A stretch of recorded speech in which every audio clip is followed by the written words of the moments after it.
Welcome to Future Foodcast. I'm Pam Linemiller, your host.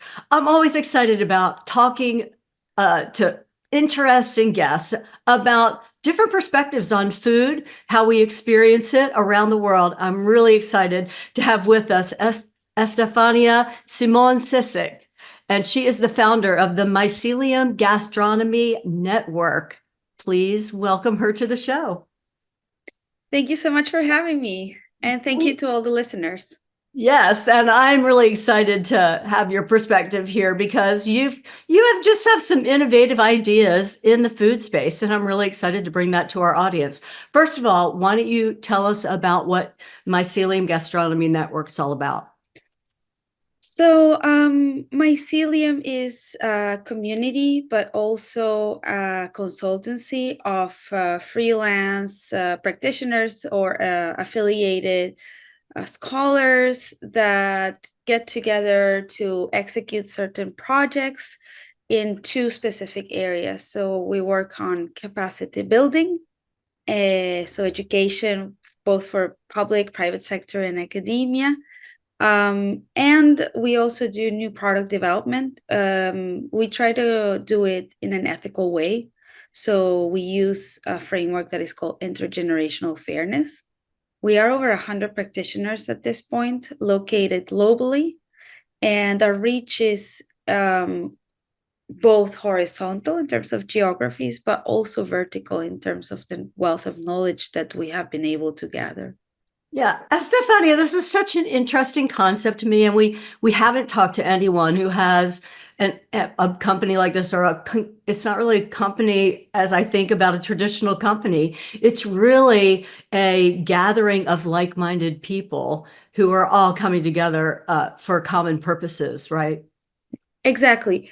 Um, I guess we do need a lot of experimentation, not only in the food or the products that we make, but also in the way we organize to bring about some ideas, services, products to the consumer, to the public, to the citizens. So this is an experiment on organizational design for one side as well, because what our thesis is, can we grow in nodes instead of the traditional scaling concept? Of course, it has its limitations, but scaling also has its limitations. And as we move forward into a world where we think about triple bottom line, I think we will need to impact other metrics than the profit economic one. And this is, I'm offering an experiment for different practitioners in the food space to look into how this works, right? Yeah, well, let's talk about a couple concepts that you just brought up. Growing in nodes versus scaling was one, and then the triple bottom line. I'd like to, first of all, tell me what you mean by growing in nodes versus scaling, so our audience can Yeah. understand that concept a little better, because that's really a big differentiation from a traditional company that might start out with an idea or concept or product, and then they're looking to scale that. That's what is common to most of us, but growing in nodes, I think, is a different concept. Right. I guess it's the idea of, as you said, finding like-minded people. So this is basically the underlying principle of hiring, right? But how about we keep certain independence and work through projects, and so the team and workforce needed can be adjusted to actual needs of the market. Because now going back to bottom line, I don't know if this helps already to say, instead of hiring a bunch of people that then I am responsible to pay a salary for, or to lay off, and this kind of like big responsibility that it is hiring and growing in the scaling sense. um it also creates needs to offer things that might not be needed, and I think this is how it links with the triple bottom line, right? Like, can we be more effective, more efficient, not only of material resources, but also in our perspective of where we employ our time as holistic human beings. And I think these ideas might seem niche, but they do resonate with amazing talent that we have, as individuals, but also that, are nestled between in very recognized institutions around the world. So there is a growing need of finding, you know, purpose, better ways to organize and therefore to deliver value to society.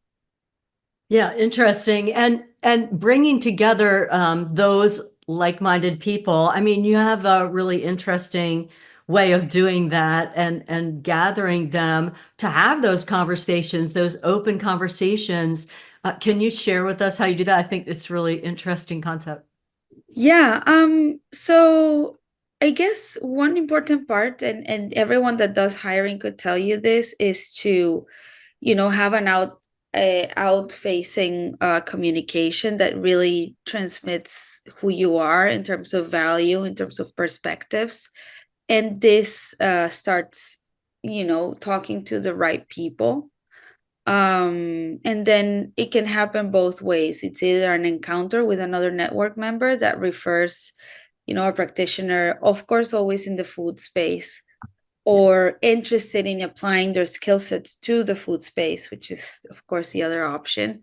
So by referral, or people just sometimes just email us, and we will have, a bit of a conversation, understand if really this is something that might be interesting for people to follow up on. And then we have different levels of commitment. So it's really about this idea of loose networks and how we can activate and strengthen a bond for a while and then release and be in a space of more flow, if that makes sense. Yeah, so different from like you were talking about hiring, having people on staff, having the constraints of the typical corporate structure. This is just more open. It's almost like an open network idea where it can ebb and flow with the demands of your clients and your customers and what your product ideas are and who needs to collaborate. And then you have a lot more flexibility, it sounds like. Right. And, this is not an only a service specific industry idea, like we're seeing a lot of co-packers going into the scene of manufacturing.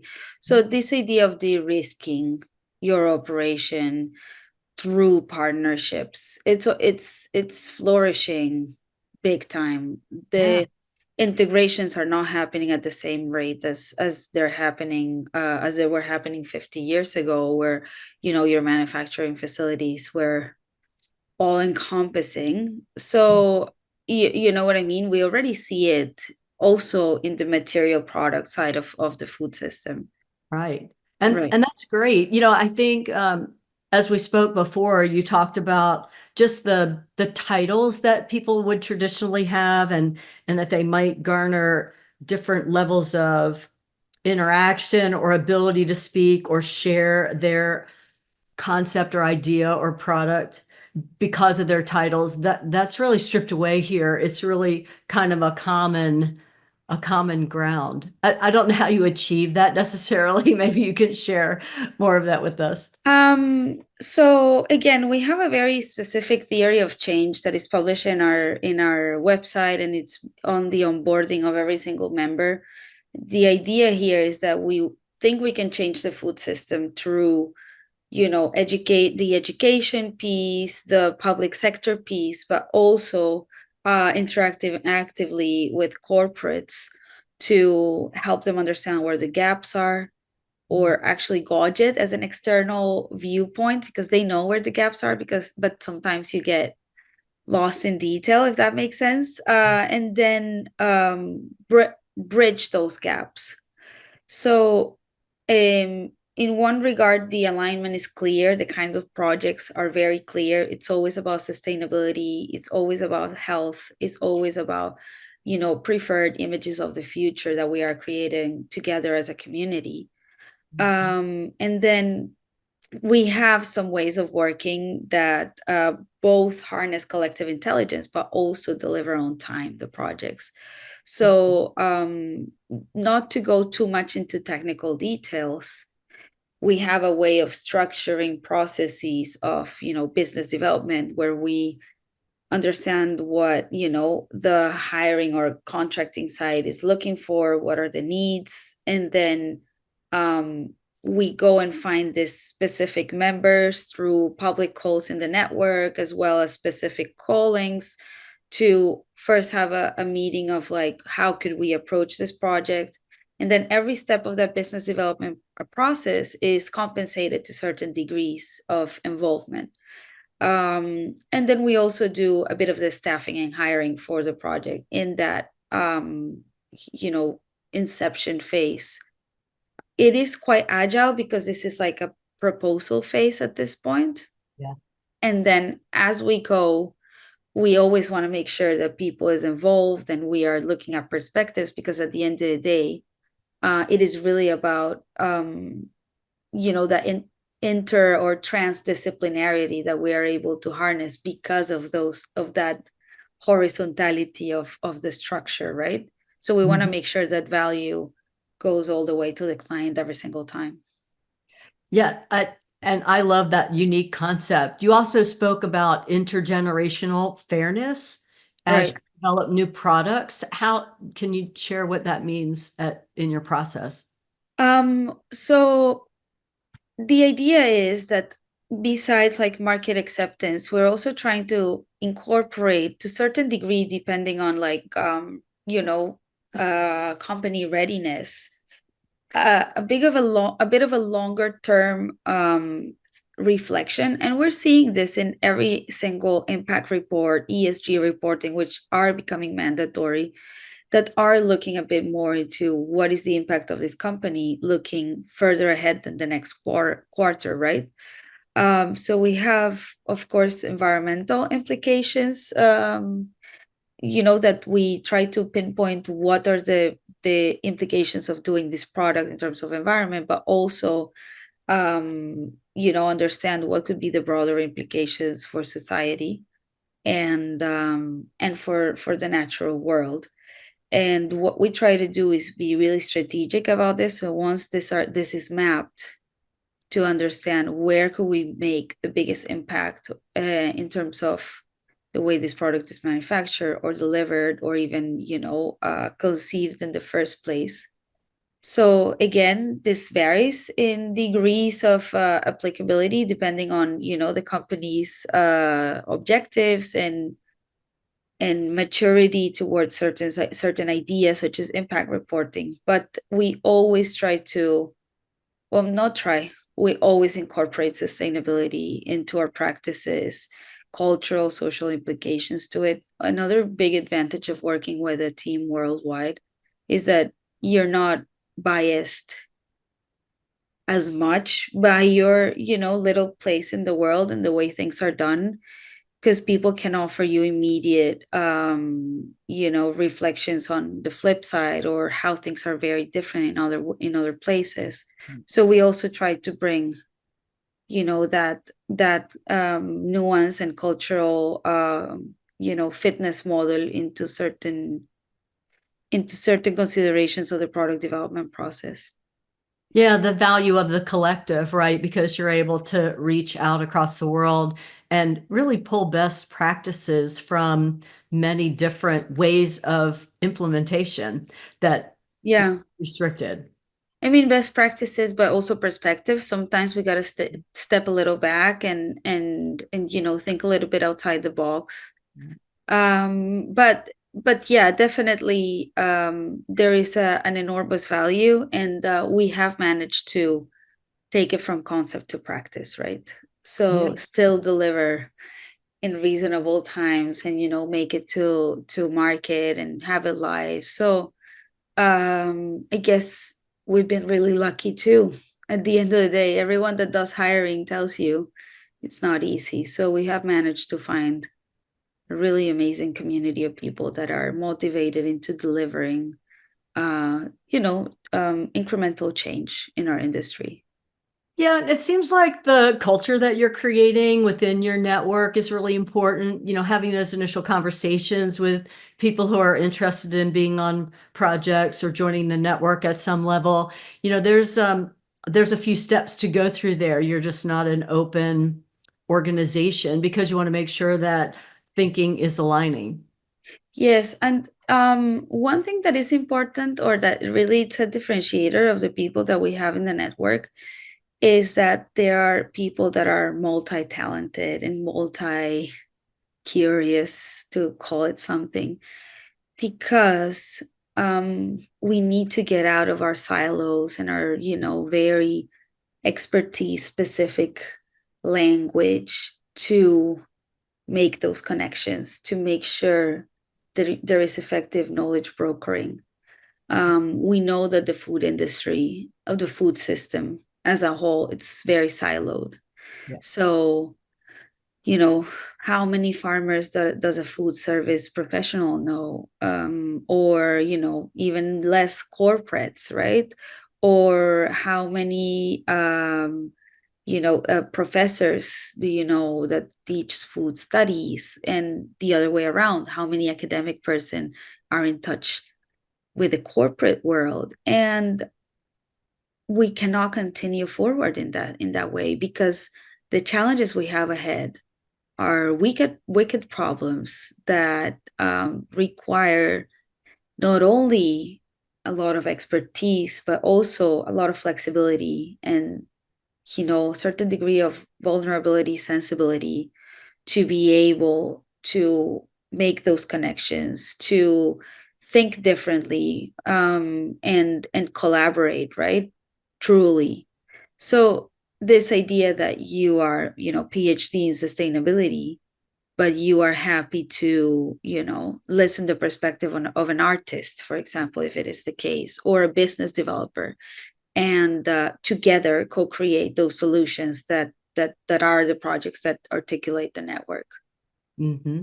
Very nice. Can you give me an example of a project or a customer, just so our audience might be able to visualize or kind of get an idea of an Yes, example? yes, yes. Maybe a couple of them, one in the product development and then capacity building. So for product development, for example, this industry leader for food service, that works, with jellifiers and all this texturizer, products.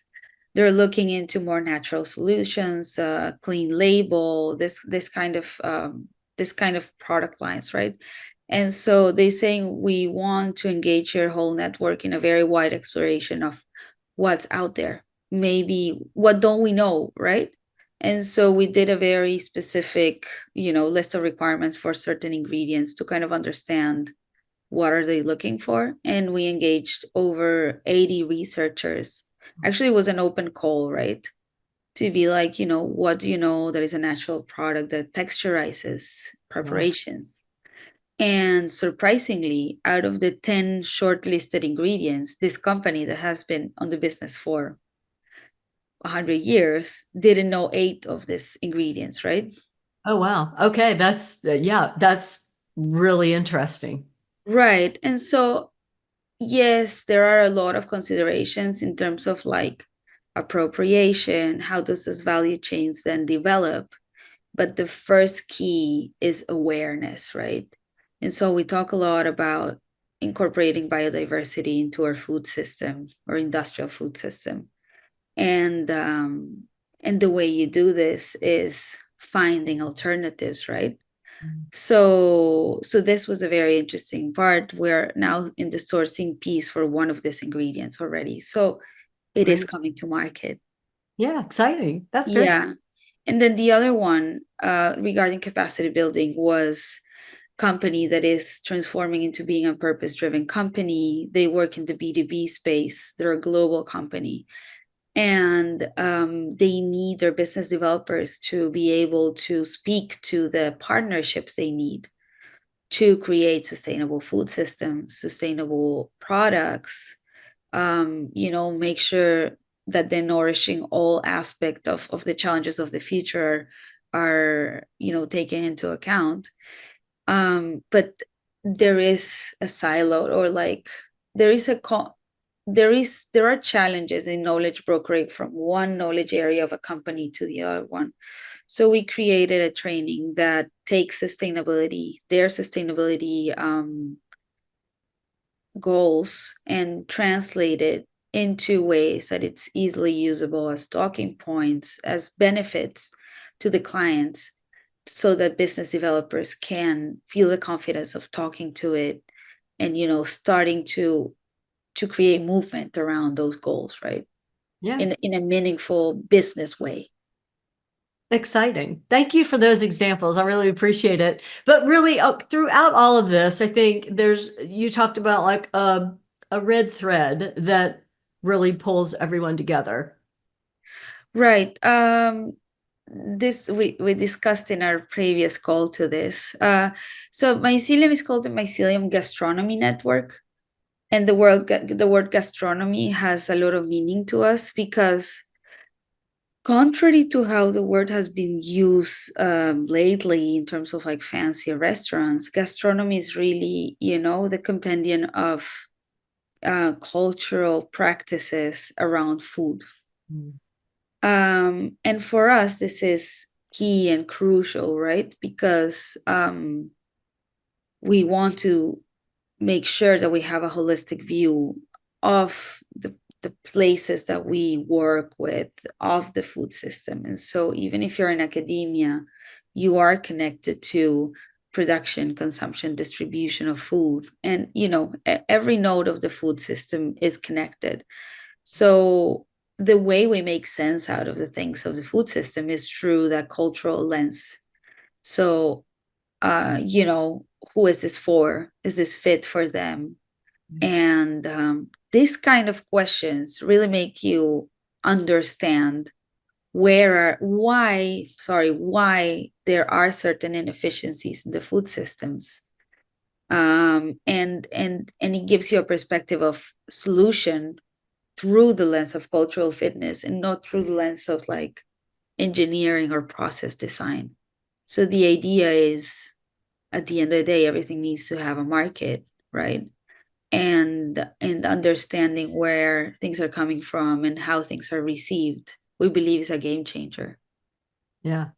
Wow. I'm so glad that you brought this concept to fruition, and that obviously it's doing very well with over 100 participants in your network so far. And I'm sure it's growing, and, gaining steam. You're traveling internationally right now, as a matter of fact, getting the word out and making connections. And that's really exciting. Is there anything else you would like to leave with our audience today?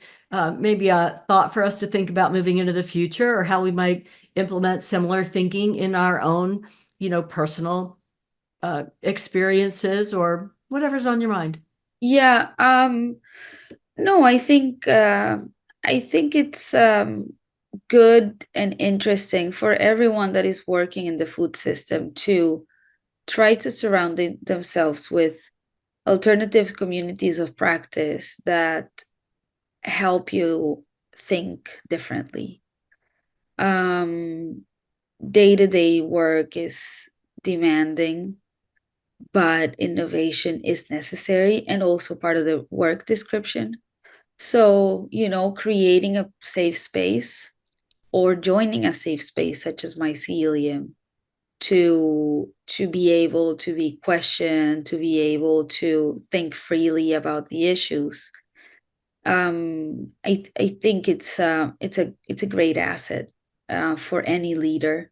So I would invite you to reach out to Mycelium, or any other network. There are many of them that you think can challenge you and challenge your perspective, again, in a safe space. So, this is an invitation to check out our website, reach out, and maybe start a conversation.